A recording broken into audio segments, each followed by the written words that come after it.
Hello friends, I am Hani Ramdal. Welcome in online agriculture E platform. Student, मैं फिर से आपके लिए एक एग्रोनॉमी की शानदार जानदार क्विज लेके आया हूं और आज की इस क्विज में जो हमारा सबसे पहला क्वेश्चन है वो है वरलक्ष्मी किस्म है। Varalakshmi is variety of. Varalakshmi किसकी एक पॉपुलर वेराइटी है? ए ऑप्शन है आपके सामने गन्ना यानी शुगर केन, बी ऑप्शन है कपास यानी कॉटन, सी ऑप्शन है बरसीन और डी ऑप्शन है क्लस्टर बीन यानी ग्वार। तो वरलक्ष्मी है वो कॉटन की एक प्रसिद्ध किस्म है, यानी यहाँ पर आपका जो राइट आंसर है वो बी ऑप्शन राइट है। नेक्स्ट अगला क्वेश्चन, ये बड़ा ही शानदार बहुत ही अच्छा क्वेश्चन है, इस पर विशेष रूप से ध्यान दीजिए। क्वेश्चन क्या कह रहा है? कपास में कैप्सूल लगने वाली शाखा को कहते हैं। देखो, कपास का जो फल होता है फ्रूट ऑफ कॉटन, उसको अपने क्या बोलते हैं? कैप्सूल बोलते हैं। Fruiting branch of cotton is known as. A option है मोनोपोडियल, बी ऑप्शन है सिम्पोडियल और सी ऑप्शन है ए व बी दोनों, यानी मोनोपोडियल भी बोल सकते हैं सिम्पोडियल भी बोल सकते हैं। डी ऑप्शन है टिप बड। तो जिसके अंदर फ्रूटिंग आती है, कॉटन में जिसमें फ्रूटिंग आती है उसको हम क्या बोलते हैं? देखो, आप यहाँ पे देख सकते हो, ये जो ब्रांच है ये मोनोपोडियल ब्रांच है और ये जो ब्रांच है वो कौन सी है? सिम्पोडियल। ये देखिए आप, सिम्पोडियल ब्रांच, जहां पे फ्रूट आएगा उसको हम क्या बोलेंगे? सिम्पोडियल बोलते हैं। फ्रूटिंग ब्रांच को सिम्पोडियल और जो वेजिटेटिव ग्रोथ करती है, वानस्पतिक वृद्धि करती है, उसको मोनोपोडियल बोलते हैं। तो यहाँ कैप्सूल वाली शाखा पूछी है, यानी फ्रूटिंग ब्रांच पूछी है, तो फ्रूटिंग ब्रांच कौन सी होती है? सिम्पोडियल। यानी राइट आंसर क्या होगा आपका? बी ऑप्शन राइट होगा। और जो वेजिटेटिव ग्रोथ करती है, वानस्पतिक वृद्धि करती है, उसको अपने क्या कहा जाता है? मोनोपोडियल कहा जाता है। तो दो क्वेश्चन आप साथ में याद रखिए। वेजिटेटिव ब्रांच को यानी जो वानस्पतिक वृद्धि करती है उसको मोनोपोडियल बोलेंगे, और जिसमें फ्रूटिंग होती है यानी जिसके अंदर फलन होता है, कैप्सूल आता है, उसको हम सिम्पोडियल। तो इस क्वेश्चन के अनुरूप अगर सही आंसर की तरफ जाओगे तो वो बी ऑप्शन आपका राइट होगा। नेक्स्ट अगला क्वेश्चन है, सरसों वर्गीय फसलों में सर्वाधिक सूखा सहन करने वाली फसल है। Which one is more drought tolerant in mustard group? Mustard group के अंदर, सरसों वर्गीय फसल के अंदर सबसे ज्यादा सूखा कौन सहन करता है? राई यानी मस्टर्ड, बी ऑप्शन तारामीरा यानी रॉकेट क्रॉप, सी ऑप्शन तोराई यानी रैपसीड और डी ऑप्शन स्पेन सरसों यानी व्हाइट मस्टर्ड। तो देखो, सरसों वर्गीय में सबसे ज्यादा जो सूखा सहन कर सकती है वो रॉकेट क्रॉप यानी तारामीरा होता है। इसका भी राइट आंसर क्या होगा? बी ऑप्शन आपका राइट होगा। नेक्स्ट अपने चले नेक्स्ट क्वेश्चन की तरफ। नेक्स्ट क्वेश्चन क्या है? Who is credited to spread SRI method around the world? दुनिया भर में एसआरआई विधि का प्रसार करने का श्रेय किसको जाता है? एसआरआई मतलब systematic rice intensification. Systematic rice intensification वो एक राइस की खेती करने का यानी धान की खेती करने की एक पद्धति है, जिसके अंदर अपने कम बीज दर यानी 5 किलो प्रति हेक्टेयर बीज और कम पानी में बिना मतलब स्टैंडिंग पानी की स्टैंडिंग पोजीशन रखे हुए, यानी खेत में बिना पानी खड़ा किए हुए धान की ज्यादा उपज लेने की एक पद्धति है एसआरआई, जिसको हम बोलते हैं सिस्टमेटिक राइस इंटेंसिफिकेशन। यानी कम पानी कम बीज दर पर अधिक उत्पादन लेने की धान की खेती करने की एक पद्धति है सिस्टमेटिक राइस इंटेंसिफिकेशन एसआरआई, जो मेडागास्कर देश से विकसित की गई है। इसको पूरे विश्व में फैलाने का जो श्रेय है, यानी इसको पूरे वर्ल्ड में जो सेपरेट किया था वो कौन से साइंटिस्ट ने किया था, उसका क्रेडिट कौन से साइंटिस्ट को जाता है? ए ऑप्शन है नॉर्मन अपहोफ, बी ऑप्शन है हेनरी डी लुलिन, सी ऑप्शन है योन लोंगपिंग और डी ऑप्शन है नन ऑफ दिस, यानी इनमें से कोई सा भी नहीं। तो पूरी दुनिया में एसआरआई फैलाने का यानी सिस्टमेटिक राइस इंटेंसिफिकेशन जो पद्धति है उसको फैलाने का जो श्रेय जाता है वो नॉर्मन अपहोफ को जाता है। ए ऑप्शन इसका राइट होगा, नॉर्मन अपहोफ। ये एक अमेरिकन साइंटिस्ट है जिन्होंने पूरे विश्व के अंदर सिस्टमेटिक राइस इंटेंसिफिकेशन का विस्तार किया था, यानी उसको फैलाया था। आपसे पूछ ले सिस्टमेटिक राइस इंटेंसिफिकेशन कहां से विकसित की गई है, तो ये मेडागास्कर से विकसित की गई एक तकनीक है।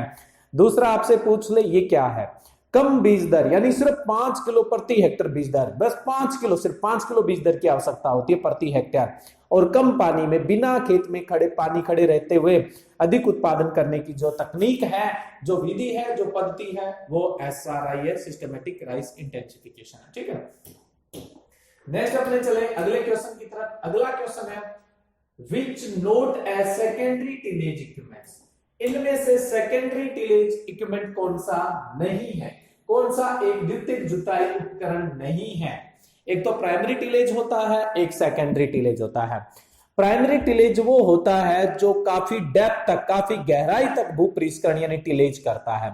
सेकेंडरी टिलेज वो होता है जो उथला यानी बहुत ही ऊपर ऊपर का भू परिष्करण करता है, उसको सेकेंडरी टिलेज बोलते हैं, सेकेंडरी टिलेज इक्विपमेंट्स बोलते हैं, है ना। प्राइमरी टिलेज इक्विपमेंट्स जो बहुत गहराई तक भू परिष्करण करता है, और सेकेंडरी टिलेज इक्विपमेंट्स वो होता है जो उथली जुताई है, उथला भू परिष्करण करता है। जो गहरा भू परिष्करण करेगा वो प्राथमिक भू परिष्करण का यंत्र है, और जो उथला भू परिष्करण करता है वो द्वितीयक भू परिष्करण का यंत्र होता है। तो यहां पूछा गया है इनमें से ऐसा कौन सा है जो द्वितीय भू परिष्करण का यंत्र नहीं है। ए ऑप्शन है कल्टीवेटर, देखो कल्टीवेटर तो द्वितीयक भू परिष्करण का ही यंत्र है। बी ऑप्शन है हेरो, हेरो भी द्वितीय भू परिष्करण का यंत्र है। प्लैंक्स, ये भी द्वितीय भू परिष्करण का यंत्र है। बेसिन लिस्टर, देखो ये है बेसिन लिस्टर, बेसिन लिस्टर का सोविंग मशीन है एक तरह से, ये सेकेंडरी टिलेज यानी द्वितीय भू परिष्करण का यंत्र नहीं होता। तो इसका जो राइट आंसर है वो कौन सा होगा, डी ऑप्शन आपका राइट होगा। देखिए मैंने क्या बताया था, जो गहराई तक भू परिष्करण करे वो प्राइमरी टिलेज इक्विपमेंट है, प्राथमिक भू परिष्करण का यंत्र है। जो उथला भू परिष्करण करता है वो सेकेंडरी टिलेज इक्विपमेंट है, यानी द्वितीय भू परिष्करण का यंत्र है। बहुत सारे स्टूडेंट इसमें मिसगाइड हो जाते हैं, कहते हैं कि जो बुआई से पहले होता है वो प्राथमिक भू परिष्करण होता है, और बुआई के बाद होता है वो द्वितीयक भू परिष्करण होता है। अगर आप खेत से संबंध रखते हो तो आप मुझे एक क्वेश्चन का आंसर देने की कोशिश करिए। देखिए कल्टीवेटर वो कब करते हैं, कल्टीवेटर खेत में कब चलाते हैं, कल्टीवेटर अपने बुआई से पहले चलाया जाता है, कल्टीवेटर बुआई से पहले चलाया जाता है, लेकिन है द्वितीय भू परिष्करण का यंत्र। कल्टीवेटर वो बुआई से पहले चलता है लेकिन द्वितीय भू परिष्करण का यंत्र है। और लोग क्या पढ़ते हैं, बुआई से जो पहले होता है वो प्राथमिक भू परिष्करण होता है, और बाद में होता है वो द्वितीय भू परिष्करण। नहीं, ऐसा नहीं होता है, ये यंत्रों पर आधारित होता है। जो गहराई तक भू परिष्करण करते हैं उनको अपने प्राथमिक भू परिष्करण यंत्र यानी प्राइमरी टिलेज इक्विपमेंट्स कहते हैं, और जो उथला भू परिष्करण करते हैं उनको अपने सेकेंडरी टिलेज इक्विपमेंट्स यानी द्वितीय भू परिष्करण के यंत्र कहते हैं। यही सबसे मेजर डिफरेंस होता है, और बहुत सारे स्टूडेंट इस क्वेश्चन को गलत करके आते हैं। उन्होंने एक ही लाइन पढ़ी होती है, बुआई से पहले प्राथमिक और बुआई के बाद द्वितीयक। ये बिल्कुल गलत है। देखो बुआई से पहले प्राथमिक भी चल सकता है और द्वितीयक भी चल सकता है, लेकिन बुआई के बाद केवल द्वितीयक चलता है। ये बात तो ठीक है, लेकिन ये सही नहीं है कि बुआई से पहले प्राथमिक होगा और बुआई के बाद द्वितीयक होगा। बस ये डिफरेंस आपने क्रिएट कर दिया। देखो आप कल्टीवेटर, हेरो हमेशा द्वितीय भू परिष्करण के यंत्रों में पढ़ते हो, तो बताओ कि कल्टीवेटर बुआई से पहले चलता है या बाद में चलता है। जी पहले चलता है, मिट्टी को भुरभुरा करने के लिए चलाया जाता है। तो ये है तो सेकेंडरी टिलेज इक्विपमेंट्स है, यानी द्वितीय भू परिष्करण यंत्र है। इसका मतलब आप गलत पढ़ते हैं ना, तो हमेशा ये चीज ध्यान रखना, जो डेप्थ तक टिलेज करेगा यानी गहराई तक भू परिष्करण करेगा वो प्राइमरी टिलेज इक्विपमेंट्स होगा। जैसे आपने एमबी प्लाऊ सुना है, देसी प्लाऊ सुना है, या डिस्क प्लाऊ सुना है, या सब सॉइलर सुना है, इस तरह के जो यंत्र है वो प्राइमरी टिलेज के हैं। और जैसे जो सेलो टिलेज करते हैं, उथला भू परिष्करण करते हैं, जैसे डिस्क हैरो है, उसके अलावा हेरो है, टूथ पिन हेरो है, कल्टीवेटर है, बक्कर है, या प्लांक है, ये इस तरह के जो इक्विपमेंट्स होते हैं वो सेकेंडरी टिलेज इक्विपमेंट्स कहलाते हैं, यानी द्वितीय भू परिष्करण के यंत्र कहलाते हैं। ठीक है, तो इस क्वेश्चन का राइट आंसर क्या था, अपने बेसिन लिस्टर था। बी ऑप्शन आपका, सॉरी बी नहीं, डी है, ये ऑप्शन डी है, डी ऑप्शन आपका राइट है। यहां पूछा है कि द्वितीय भू परिष्करण का यंत्र कौन सा नहीं है, तो बेसिन जो लिस्टर है वो नहीं है, यानी सेकेंडरी टिलेज इक्विपमेंट्स कौन सा नहीं है, बेसिन लिस्टर नहीं है, बाकी तीनों सेकेंडरी टिलेज इक्विपमेंट्स ही है। ठीक है, नेक्स्ट चलिए अपने अगले क्वेश्चन में, साइंटिफिक नेम ऑफ पोडोमिल्ट। देखो पोडोमिल्ट का साइंटिफिक नेम पूछा गया है यहाँ पे, तो आपको पोडोमिल्ट का साइंटिफिक नेम बताना है। पोडोमिल्ट का साइंटिफिक नेम क्या है? ए ऑप्शन है पेसेपेलम स्केरोबिकुलेटम, बी ऑप्शन है पेनिसिटम ग्लेटम, सी ऑप्शन है इल्यूसिन, कोरोकेना। डी ऑप्शन है पेनिसियम, मिलियोसियम। ये 4 ऑप्शन में से कोडो मिलेट किसको कहा जाता है? देखो कोडो मिलेट कहा जाता है पेसेपेलम स्केरोबिकुलेटम को कहा जाता है। कोडो जो मिलेट है यानी एक प्रकार का बाजरा है, उसका वैज्ञानिक नाम होता है पासपेलम स्केरोबिकुलेटम होता है। ए ऑप्शन इसका राइट है। बाकी 3 की भी बात कर लेता हूं। पेनिसिटम, ग्लूकम आप जानते हो पियर मिल्ट को कहते हैं, जो अपने यहां बाजरा चलता है उसको कहा जाता है इल्यूसिन कोरेसियानिया, इल्यूसियानी कोरेसियाना, ये कहा जाता है फिंगर मिलेट को, जिसके से सिट्टे में 5 अंगुलियां सी निकली रहती है। फिंगर मिलेट का नाम होता है इल्यूसियानी कोरेसियाना। ये अपने दक्षिणी पूर्वी भारत या पूर्वी भारत में कोस्टल बेल्ट के पास देखने को मिल जाता है। और पेनिसियम मिलिसियम ये भी एक बाजरा है, इसको पोरोसो मिलेट कहते हैं। क्या बोलेंगे इसको? पोरोसो मिलेट कहा जाता है। तो चारों ही ऑप्शन मैंने आपको बता दिए यहाँ पे। नेक्स्ट, हाँ ये देख लो आप, ये डायग्राम जो देख रहे हो यहाँ पे देखो, ये कोडो बेल्ट है। कोडो बेल्ट इस तरह का होता है, एक तरह का बाजरा ही होता है। नेक्स्ट है 7 नंबर क्वेश्चन। 7 नंबर क्वेश्चन क्या है? Which is known as horse gram. इनमें से किसको अपने हॉर्स ग्राम कहा जाता है? हॉर्स ग्राम किसे कहते हैं? ए ऑप्शन है चिकपी यानी चना, बी ऑप्शन है कुल्थी, कुल्थी बीन, सी ऑप्शन है रेड ग्राम यानी लाल चना या अरहर बोल देते हैं, डी ऑप्शन है ब्लैक ग्राम, ब्लैक ग्राम को अपने उड़द बोल देते हैं। इसमें से हॉर्स बीन किसे कहा जाता है? देखो जो हॉर्स बीन कहा जाता है वो कुल्थी बीन को कहते हैं। हॉर्स बीन किसको कहा जाता है? कुल्थी बीन को कहा जाता है। इसका जो सही आंसर होगा, राइट आंसर होगा, वो कौन सा होगा? बी ऑप्शन आपका राइट होगा। नेक्स्ट अगले क्वेश्चन की तरफ चले। अगला क्वेश्चन है टिपिकल हाइट ऑफ नोरिंगटन इज। नोरिंगटन तो जानते ही हो, गेहूं का अर्धबोनाजीन है। तो नोरिंगटन वाली जो वेराइटियां होती है उनकी विशिष्ट ऊंचाई कितनी होती है? नोरिंगटन की विशिष्ट ऊंचाई यानी एक टिपिकल हाइट कितनी होती है? ए ऑप्शन है 3 फीट, बी ऑप्शन है 1.5 फीट, सी ऑप्शन है 2 फीट और डी ऑप्शन है 2.5 फीट। बहुत ही इंपॉर्टेंट क्वेश्चन है, बड़ा सिंपल क्वेश्चन है लेकिन बहुत कम स्टूडेंट का पढ़ा होता है, इसलिए ये बहुत इंपॉर्टेंट क्वेश्चन है। ठीक है, देखो टिपिकल हाइट या विशिष्ट ऊंचाई की अगर मैं बात करूं नोरिंगटन वाली जो गेहूं है उनकी, तो इनकी जो विशिष्ट हाइट होती है वो 2 फीट होती है। कितनी होती है? 2 फीट होती है। यानी कौन सा ऑप्शन राइट होगा आपका? सी ऑप्शन राइट होगा। मोस्ट इंपॉर्टेंट में से एक क्वेश्चन है ये। नेक्स्ट चलते हैं अगले क्वेश्चन की तरफ। अगला क्वेश्चन क्या है? Which species contribute 90% of total cotton production in the world? विश्व में कुल कपास उत्पादन में 90% किस प्रजाति का योगदान है? अच्छा क्वेश्चन है कि पूरे विश्व में सबसे ज्यादा कपास की कौन सी प्रजाति लगाई जाती है? ए ऑप्शन है गोसिपम एर्बोरियम, बी ऑप्शन है गोसिपम हरिसुटम, सी ऑप्शन है गोसिपम बारबेंडेंसिस और डी ऑप्शन है गोसिपम हर्बेसियम। देखो ये 4 है, इनमें से सबसे ज्यादा कौन सी लगाई जाती है? पहले मैं इन चारों की डिटेल बता देता हूं, फिर आपका आंसर देना बहुत आसान हो जाएगा। देखो 2 तरह के आपको कॉटन देखने को मिलती है, एक ओल्ड वर्ड होती है, एक न्यू वर्ड होती है। ओल्ड वर्ड को अपने देसी भी कहा जाता है, देसी कपास भी कहते हैं। ये द्विगुणित गुणसूत्र होते हैं, इसमें 26 यानी ये डिप्लॉइड नेचर की होती है और इसमें क्रोमोसोम नंबर 26 होते हैं।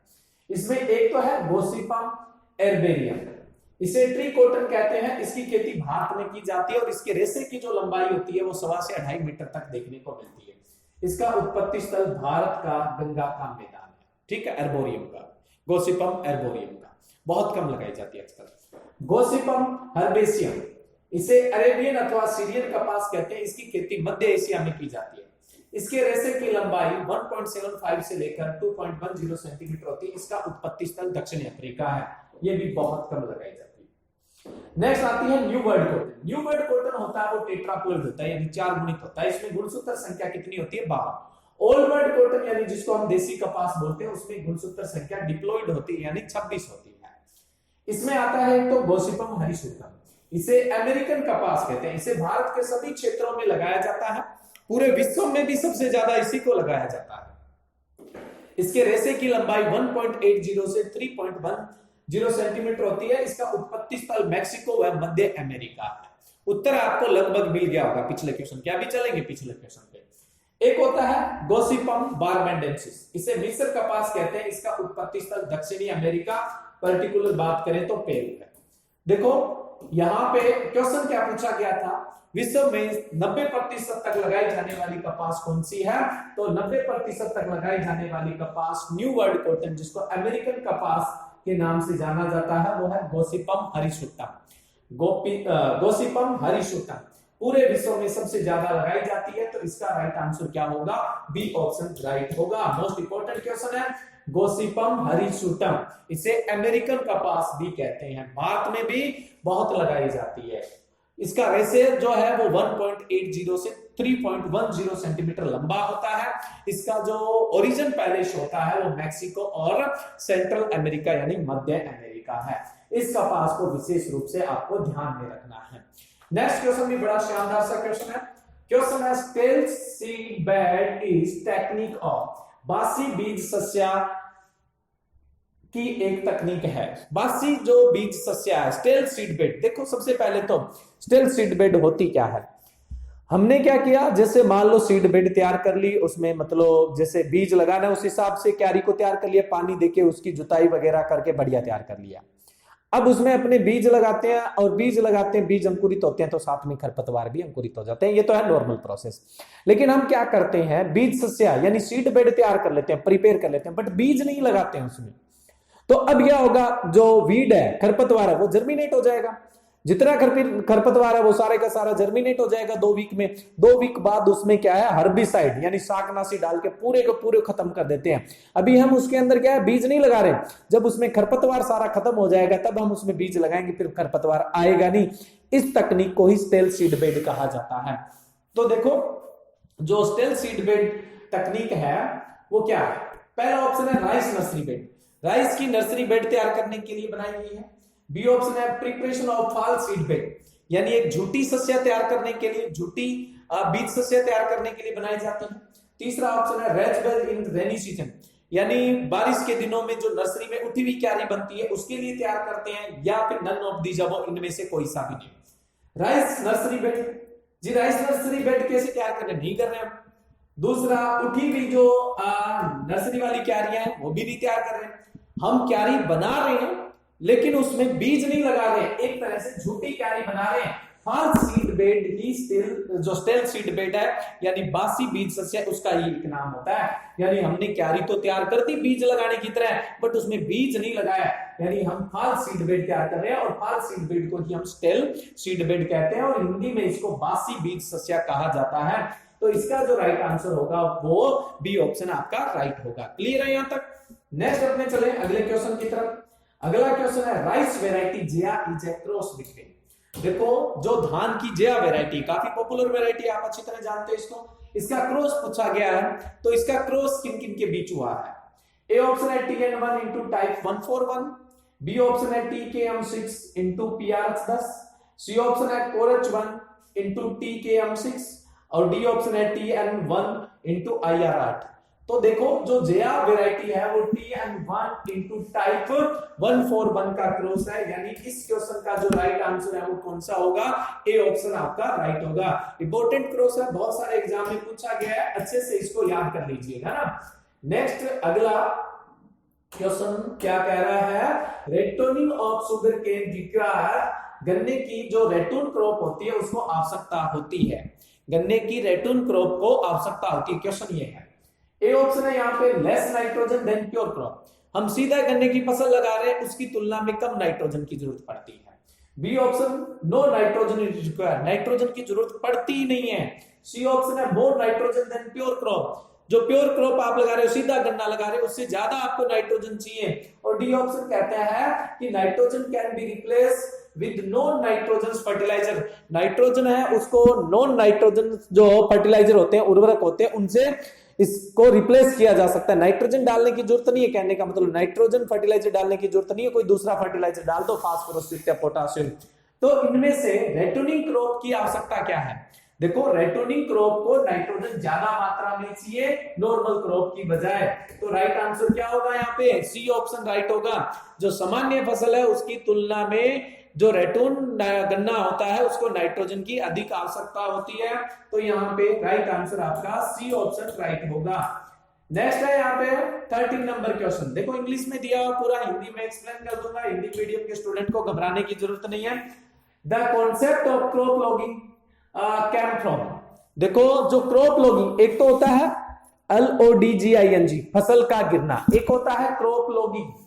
तो the concept of crop logging come from, जो क्रॉप लॉगिंग का कॉन्सेप्ट है वो कहां से आया है। सबसे पहले बात आती है क्रॉप लॉगिंग कॉन्सेप्ट क्या है।